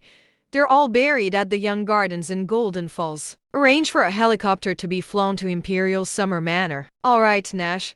The helicopter will arrive in 10 minutes. Theo immediately called Olivia and requested Drake Group to send one of their helicopters to Imperial Summer Manor. Tonight? It was destined to become a sleepless night for countless powerful families and underground organizations. Captain City Hall, 9th floor. Francis was summoned to room 09. He bumped into Tristan Campbell, who worked at the Ministry of Diplomatic Security. "Good day, Mr. Dunn." Tristan gave Francis a polite greeting, despite feeling discomfort over addressing someone who looked younger than he was this way. "Hi!" Francis nodded in acknowledgement. Then, he entered the office after unfastening the sword strapped to his back and handing it to the guard. Tristan was already used to Francis' aloof attitude. He followed him into the office. The office was decorated in a plain and unassuming manner. A square-jawed old man dressed in a suit sat at the table and stared at a computer screen. His hair was completely gray, and he had an imposing aura. There was an odd look in his eyes. "Chief!" Francis and Tristan saluted him. "Sit down." The two chairs placed on the table's other side were prepared for the two men. The two sat down. The chief turned to look at them. "What are your thoughts on the Heavenly Martial Arts Order?" Francis answered. "They used a sledgehammer to crack a nut." The chief was momentarily stunned, but then replied, "What I meant was, they killed over 1,000 members of the Green Bamboo Association." Tristan said quietly, "The Green Bamboo Association has entrenched itself in Sagan for dozens of years, and we should have gotten rid of them years ago. I think what happened was a good thing." The chief leaned back in his chair and said slowly, "Over 1,000 people died, but did they all deserve to die? Think of the 1,000 families who will be affected by this." He directed his piercing gaze toward the two. Francis and Tristan lowered their heads. "Chief, the smiling Grim Reaper. He's Wolfgang Young's son." Francis spoke in a low voice. Tristan's eyes widened as he clamored, "He's a descendant of the Young family." Francis nodded. "He must have found some clues, which is why he wanted to get rid of the Green Bamboo Association as quickly as possible." The chief lightly drummed his right-hand fingers against the arm of his chair and remained silent for nearly a dozen seconds before he frowned and said, "If that's the case, does that mean the end of the Klein family's days are drawing closer?" Francis shook his head. "I haven't even gotten a complete picture of the Klein family's workings yet." The master had suppressed the Klein family's power once after the Young family's destruction. Not too long ago, he had flown out to suppress their power again. He had no idea how long the second suppression would last. However, he knew without a doubt that a family that required his master to set out to suppress himself was not a force to be reckoned with. When will we ever see an end to things if we fight against revenge with revenge? Let's just hope not too much of an impact was made. At the Klein household, senior members of the family gathered in the mansion in the middle of the night. "I can't believe the smiling Grim Reaper has the Heavenly Martial Arts Order," the Klein patriarch said. His eyes narrowed, and a gloomy expression on his face. "Grandpa, the Heavenly Martial Arts Order can only be used once. Let's send our men out to avenge the Green Bamboo Association once the great grandmasters have left." The Klein family's young master spoke vehemently. "What if he has another Heavenly Martial Arts Order scroll? Wouldn't that put the Klein family in a sticky situation where we're doomed? Announce on my behalf that none of the Klein family grandmasters are allowed to step out of the castle. Everyone will work on breaking the curse put upon us. The day we break it is the day we unite all 10 families." Chapter 294. Johnford Imperial Summer Manor. It only took 10 minutes for all the Green Bamboo Association's members to get wiped out. The great grandmasters that the Heavenly Martial Arts Order had summoned also began to leave. Zeno got men from Dragon Tiger Gate to clean the battlefield. Zacharias stood on the sidelines and gazed at the blood pool on the arena. He sighed to himself. Scotty and Bianca's faces were pale. Lloyd said angrily, "At the end of the day, he's nothing more than a cold-blooded killer. From today onwards, the Quiet Winds Church will no longer have anything to do with the smiling Grim Reaper." Cillian said quietly, "Maybe." He had no choice. He refused to believe that Jonathan's disciple would slaughter the innocent. The smiling Grim Reaper only ever killed those who took part in vicious acts. Such people had committed heinous crimes and deserved death. The 7 juggernauts had blood on their hands, and they deserved the death sentence they had been given. It also made sense for the smiling Grim Reaper to execute them. However, the remaining 1,000 Grandmasters were still young. The Green Bamboo Association had not committed any outrageous acts recently, which meant the crimes of these young Grandmasters did not warrant a death sentence. Yet, the smiling Grim Reaper had not spared them. The only plausible reason for that was that the smiling Grim Reaper held an irreconcilable grudge against the Green Bamboo Association. Cillian sighed when those thoughts occurred to him. "Let's go." He promptly left with Cillian. Zachariah gazed at Scotty's pale face and smiled sadly. "I already told you not to come, but you insisted." What had happened today would probably traumatize Scotty. To be honest, Zachariah had not expected Nash to make such an extreme decision. Scotty said quietly, "Let's go home." Bianca's movements were wooden as she wheeled the wheelchair away. When they passed by Zeno's Audi, Scotty glanced out from the corner of her eye at the smiling Grim Reaper who was in the car. The look of excitement and respect had vanished from her eyes. It had been replaced by fear and disgust. Nash sensed Scotty's gaze on him, but he did not turn around. Whatever Scotty wanted to think of him, it was none of his business. Whatever Zachariah and Cillian wanted to think of him did not matter either. Once he donned this outfit, he was the smiling Grim Reaper, a killer whom everyone was scared stiffly of. Countless people hated him and wanted to get rid of him. Having one more or one less did not really matter. The men from Dragon Tiger Gate dragged all of the Green Bamboo Association members' corpses into a wooden hut and poured gasoline around them. Zeno lit a cigarette. Then, he tossed his lighter onto the gasoline. Boom! The room was immediately engulfed in fire. Zeno took a deep breath, inhaling a mouthful of smoke before he turned and strode away. "Mr. Hun, where should these 2 sacks of decapitated heads go?" A junior member of Dragon Tiger Gate walked over with 2 burlap sacks. The sacks contained the 7 Juggernauts' decapitated heads. Crack! Crack!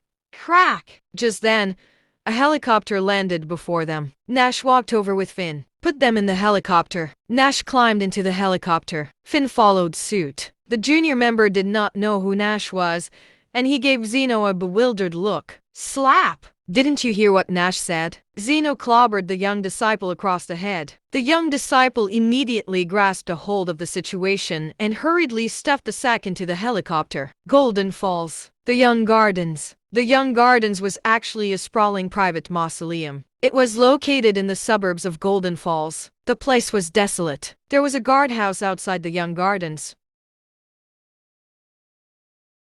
Chapter 295. A black-colored dog was chained to the tree stump. The sun had not fully risen yet, and the security guard, seemingly in his 80s, was fast asleep. The black-colored dog was also curled up in its bed, its ears flicking as it slept. Seemingly having heard a sound, the dog's ears perked as it sat up, a warning glint in its eyes. Woof! Woof! Woof! The dog stood and barked incessantly toward the darkness. The guard jolted awake and rubbed the sleep from his eyes as he grabbed the flashlight from his table and walked out of the guardhouse. Soon, Nash and Finn arrived at the guardhouse. The words on the mausoleum's gates had worn off, turning Young Gardens into U Gardens. Parts of the wall had fallen in on itself, and the place was overgrown with weeds. Who are you?" The guard glanced at the 2 men fearfully. He had seen the burlap sacks they were holding, which were soaked red in blood. "I'm here to pay respects to my family." Nash spoke in a low voice. "Pay respects to your family? Who the hell does that in the middle of the night?" The guard was a vigilant man.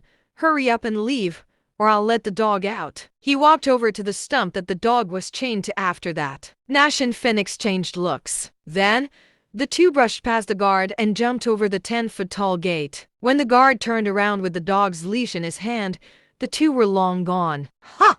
Got scared, didn't you? I could tell from a glance that you were bad news." The guard gleefully chained the dog back to the tree stump. After that, he returned to the guardhouse to resume sleeping. Inside the mausoleum, over 300 tombstones filled the area. Nash stared dazedly at the tombstones, a stabbing pain piercing his heart. The young family had had such a glorious past. Now, they were reduced to piles of earth. In the middle of the mausoleum, tombstones of various sizes were arranged in a row. Nash stopped in front of the largest tombstone. The words "Here lies Christopher Young, young family patriarch were etched into the stone. A total of 24 tombstones that were slightly smaller than Christopher's were placed on either side. These belonged to young family members that were part of Christopher's generation and to his wife. 16 tombstones belonging to family members born in the generation after that lay in a row. Nash soon found the tombstone with the name Wolfgang Young etched into it. That one belonged to his father. Next to his father's tombstone was one that read, "Here lies Ruby Shing." Nash finally knew what his mother's name was. Finn retrieved the candles he had prepared in advance. Then, all 7 juggernauts' heads were placed before Christopher's grave. Finn finally understood why Nash was so eager to destroy the Green Bamboo Association. The people who lay in the mausoleum must be Nash's family members, and their deaths were related to the Green Bamboo Association. Nash knelt before his grandfather's tomb and touched his head to the land in front of it thrice before saying, "Grandpa, I have brought you the heads of 7 of the Green Bamboo Association's juggernauts. The 10 juggernauts are dead now, and there will be no escape for those who were involved in the destruction of the Young family." Nash knelt before each of the tombstones that shared a row with his grandfather and paid his respects. Then, he paid his respects to his parents. They had not purchased enough candles. Most were placed before his grandparents' and parents' graves. The 7 juggernaut skulls turned to ashes. Nearly 2 hours later, the sky began to brighten. Nash and Finn left the mausoleum. The security guards happened to be changing shifts when they did so. The guard on the day shift had brought along a rusty barrow filled with candles. "Gosh, I nearly forgot that it's their death anniversary today. Hurry up and help me. It'll take forever for me to do this myself." When the guard on the day shift saw the duo leaving the mausoleum, he whispered, "Who are they? Did they arrive this early to pay their respects?" The night shift guard was baffled, and the look on his face turned into one of shock when he whirled around and realized it was the 2 men from the previous night. "When did these 2 rascals get in there?" Nash approached them, and upon seeing the candles, asked politely, "Sirs, did you buy these?" Chapter 296. Who else do you think paid for them? You? You still haven't told me who you are. The night shift guard's nostrils flared as he glared at them. The fact the 2 had managed to slip in during his shift indicated his responsibility. The day shift guard's eyes narrowed as he whispered into the other guard's ears. He spoke in the local dialect, and Nash did not understand what he said although he could hear them. The night shift guard frowned before he nodded and said in standard English, "You may leave now, if you aren't against it. You can have a cup of tea at Kingsley Apothecary at number 18, Kingsley Street." The duo wheeled the barrow into the mausoleum after that. Finn asked, "I think they managed to guess who we are." Nash nodded. "Let's go take a look at the place they mentioned." The 2 walked to the main road, where they waited for another half-hour before they managed to get a cab. Kingsley Apothecary. At the entrance to the Young Gardens, an ordinary-looking Renault van pulled to a stop. 2 men dressed snugly in windbreakers, caps, and sunglasses got out. "Young Gardens. I knew it, Warden. I knew you were a member of the Young family village." Stellar trembled. The Young family had once been an extremely prestigious and well-known family. Their massacre had attracted plenty of attention. Moreover, the warden had once mentioned his entire family had died in a fire. The timings of these 2 incidents had been very close to each other. Hence, he had long since suspected the warden was from the Young family village. "Given your age, you would be in the same generation as Wolfgang Young, whose middle name is Felix. Additionally, Wolfgang's wife is from the Shing family, which is why you changed your name to Felix Shing. That way, you could honor your wife's memory and conceal your true identity." Stellar smiled as he turned to look at the warden standing next to him. "I'm right, aren't I?" "Since when were you so well informed on the Young family's history?" Felix asked in surprise. "It all started about 5 years ago. You got drunk during a celebratory dinner for winning a battle and let it slip that you lost your family in a fire. Let's go. I'll tell you everything once I've paid my respects to my father." Sagan. Green Bamboo Association. Dominic stood by the window and calmly stared out at the sea. The waters were calm, but he was not. Not one of the 10 juggernauts remained, and all 1,000 of the Grand Masters were dead as well. Overnight, The Green Bamboo Association had been reduced to practically nothing. The other forces in Sagan were itching to make a move, and the Green Bamboo Association's dominance was in danger. Mr. Carter, you must avenge my grandfather and his friends.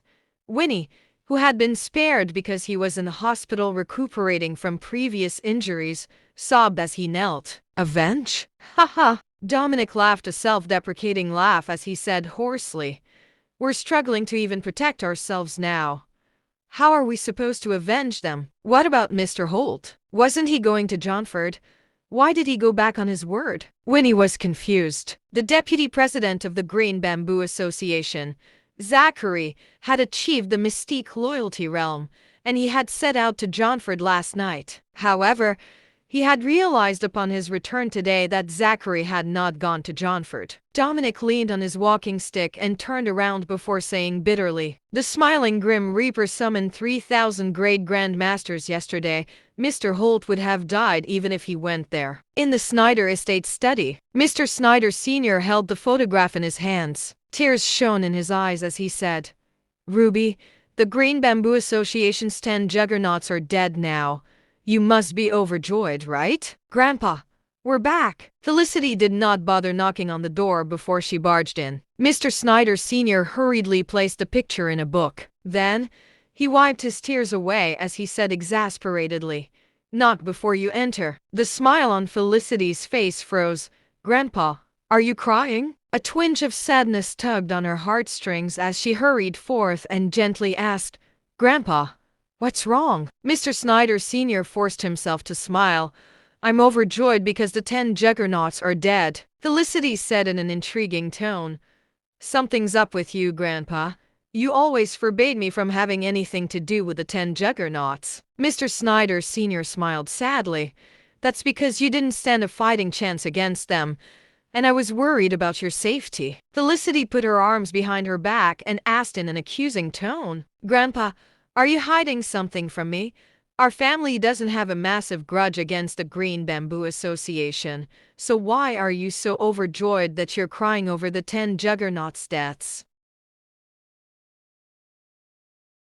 Chapter 297. She was a graduate of the police academy, which allowed her to quickly realize something was up. Mr. Snyder Sr. fell silent. A game of tug-of-war ensued within his heart. In the end, he decided to keep things a secret. Felicity might be holding a powerful position, but her personality and character were not yet mature enough. The Green Bamboo Association was a mere facade. Disaster would befall his family if this secret were revealed. Kingsley Apothecary. The doors were bolted shut, and cobwebs decorated the sign. Finn scowled. Was that old man fooling us? No, I don't think so. Nash found the likelihood of that to be low. Creak! A white-colored Maserati pulled to a stop beside them. Inside the car was a gorgeous-looking girl who seemed to be in her late 20s. She had a curvaceous body that made her seem even more alluring. Finn lowered his sunglasses. His nostrils felt warm, like blood were about to gush out. The woman asked calmly, "Were you two at the Young Gardens just now?" Finn plastered a smile that the thought made him seem dashing onto his face. "That's right. The guard told us to come here." "Get in." The woman spoke calmly. Finn immediately opened the door for Nash. Nash sat in the back seat. Meanwhile, Finn hurried to get into the front passenger seat. The woman said coldly, "Get your ass into the back seat." Finn was stunned, but he soon regained his composure and said coolly, "Woman, you do not want to challenge a stage 6 grade grandmaster." He forced his way into the front seat when he finished his sentence. Nash gave Finn a half-hearted glance. He had not expected Finn to be so shameless. However, that woman, she was a profound reality realm expert. Boom! Holy shit! It was no surprise that Finn ended up getting kicked out of the car. Finn spent time grimacing in pain before he got back up and obediently clambered into the back seat. 10 minutes later, the woman brought the two to a magnificent-looking mansion. She took 2 bottles of water from the fridge and tossed them to the duo. Then, she entered a bedroom on the 2nd floor. "Nash, don't you think she's ridiculously skilled? She seems to only be in her late 20s, but she's already achieved the profound reality realm." Finn had not calmed down yet. Finn's master had proclaimed him a once-in-a-century genius in the art of cultivation back when he was accepted as a disciple. He had not disappointed them. After beginning his training at age 16, had become a stage 5 grade grandmaster in just 12 years. After that, he had used another for years before becoming a stage 6 grade grandmaster. The higher the realm, the longer the time needed to be spent in cultivation. All the stage 9 grade grandmasters were in their 70s or 80s. Of course, Nash was an exception. However, that was not surprising, seeing that Nash was Jonathan Calcraft's disciple. Yet, that woman had achieved peak profound reality realm although she was only in her late 20s. Finn could not make sense of that. There's something wrong with her elixir of life field. She either damaged it by engaging in dark practices to achieve her peak in a short time, or by consuming so much elixir medication that her elixir of life field is poisoned. Nash could tell from the woman's complexion that something was wrong with her elixir of life field. That's reassuring to hear. I knew it. There was no way a once-in-a-century prodigy like me would be defeated by a woman. You don't stand a chance against her, Nash said. But she achieved her peak using corrupt methods. You don't stand a chance against her. The gorgeous lady helped an old woman down the stairs. The old woman had graying hair, cloudy eyes, and a face completely covered in wrinkles. The lady helped the old woman settle down on the couch. The old woman looked at Nash. Are you Wolfgang Young's descendant? Chapter 298. Yes. Nash and Finn exchanged stunned looks. The old woman was obviously blind, so how had she known where Nash was sitting? You're lying. The old woman spoke chidingly, a sullen expression on her face. Then, a wave of sound washed over them. Cracks appeared on the walls, and the coffee table's glass topper shattered. Grandma. Melody Stone's elegantly arched eyebrows furrowed together, seemingly worried the old woman would injure their guests. She was using the lion's roar method. Nash narrowed his eyes and used his true energy to protect his eardrums. Finn was caught by surprise, and his brain felt like it was about to explode. He grabbed his head and let out a piercing shriek. I'm not lying. I have my grandfather's ring with me, Nash said as he raised his right hand to show her the ring on his finger, which was glowing dimly. Grandma, he's got a gold ring on his finger. It looks the same as the one in the picture you have in your study, Melody said as she stared intently at the ring on Nash's finger. The look on the old woman's face changed abruptly. She staggered to her feet and dropped to her knees before Nash. Little master, it really is you. The old woman was so overcome with emotion that even her voice was trembling. Ma'am, please. Why don't you take a seat first? Nash helped the woman back to her seat on the couch. The old woman must have been a survivor of the Young Family Village massacre. Since she was addressing him as Little Master, it meant she was not a member of the Young family but must have served the family as a nanny or something similar. 23 years.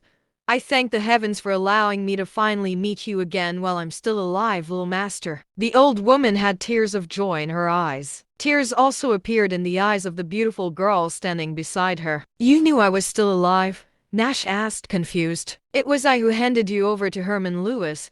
He met me 10 years ago and told me you would visit the Young Gardens one day. Little Master, it will forever be one of my regrets that I was not buried alongside the Young family.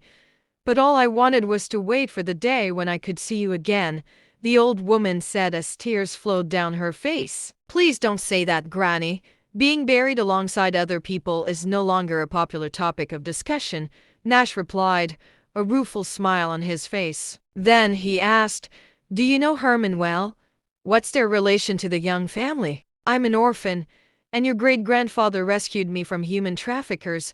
He brought me to the Young family village, where I learned to read, write, and practice martial arts. The Young family gave me the gift of being reborn, and I swore that all my descendants would be loyal servants of the Young family.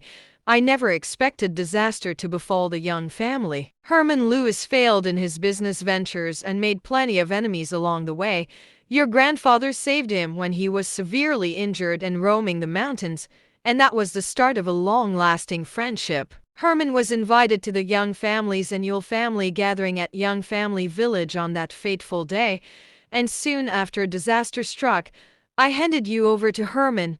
You were only a newborn then." The old woman summarized her and Herman's relationship with the young family in a few sentences. She still felt a piercing pain when she spoke of what had happened all those years ago. "After handing you over to Herman, I fought off the countless killers who had trapped me in the middle and managed to escape with my life. I should have died alongside the rest of the young family, but I never returned to the young family village because I wanted to survive.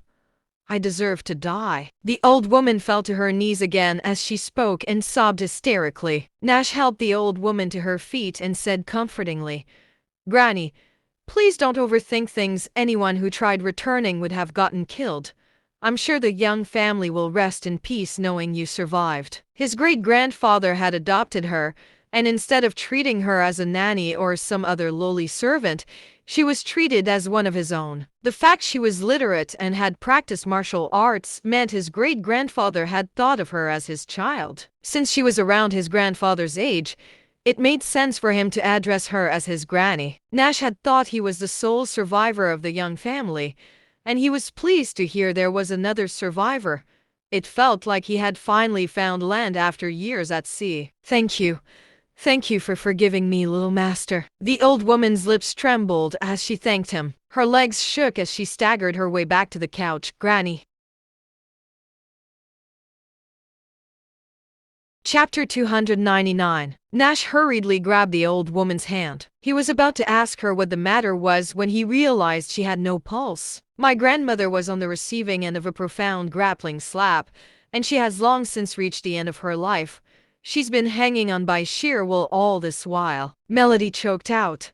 Her eyes filled with tears. Profound grappling slap? Nash had an unsettled look on his face as he activated his third eye and took a look at her heart. Her heart was shriveled, while her blood vessels were severely clogged. By right, she should have perished a long while ago. Nash had never seen something like this, and all he could do was his best. He raised his right hand and allowed 7 snake-shaped golden needles to slide downward from his sleeves. "Divine needles. Are you Master Calcraft's disciple?" Melody's eyes gleamed as if she had found a life-saving opportunity.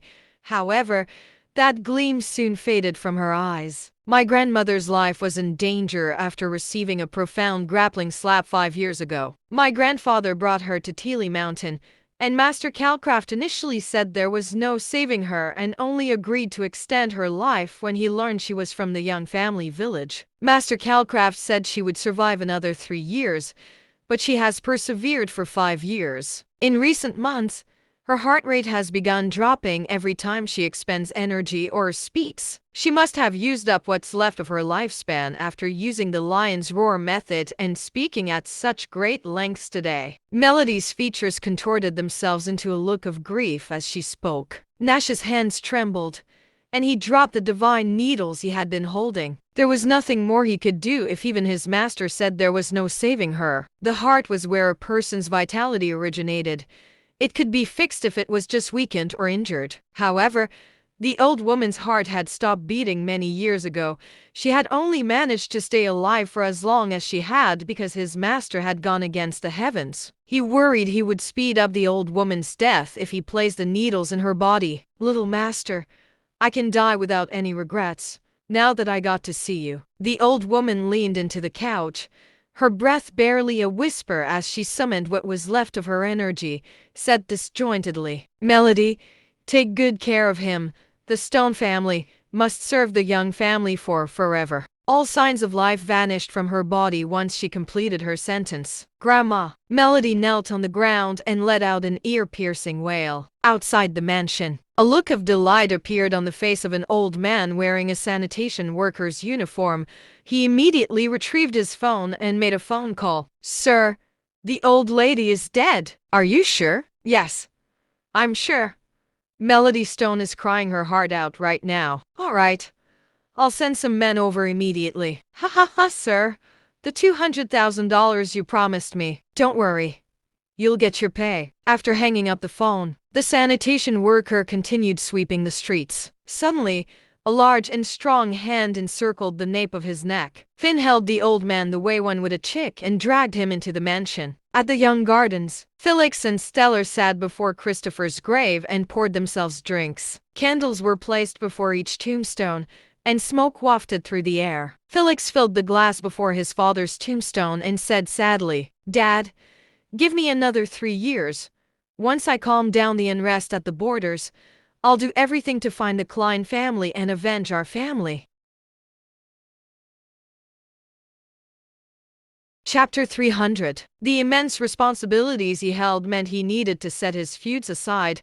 He had only recently begun figuring out who the culprit was. The Klein family was extremely powerful. They had 2 wardens in their family, which made him even more cautious. He did not fear death, but feared that no one would avenge the Young family if he died. Moreover, the countries that bordered the Northern Territory would stir up trouble if he died. So, you established a Heavenly Doors Association so you could fight back against the Klein family? The Heavenly Doors Association was a martial arts organization in the Northern Territory. Stellar had never engaged with its members because it was a private organization the warden had established. All he knew was that its members spend their days practicing and training on a secret island in the Northern Territory and that the warden only visited them once every several years. In fact, its members had not even shown up when the Northern Territory was under attack. Felix took a swig of vodka and grimaced as it burned its way down his throat. My family bought Paradise Island back when the Vikings were still ruling.